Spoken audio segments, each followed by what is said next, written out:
If you have no access to internet, it's not a problem. Here's how to download offline maps using Google Maps so you can navigate anywhere, anytime without using internet.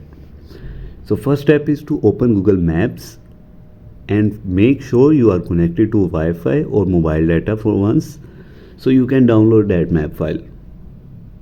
Now you have to tap on your profile icon and go to offline maps. Once you are in, you have to select your own map and select the area you want to download. For example, I want this data to be downloaded.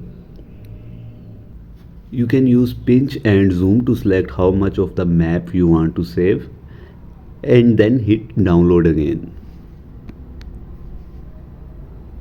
Now it will start downloading in background. Now that area is saved on your phone.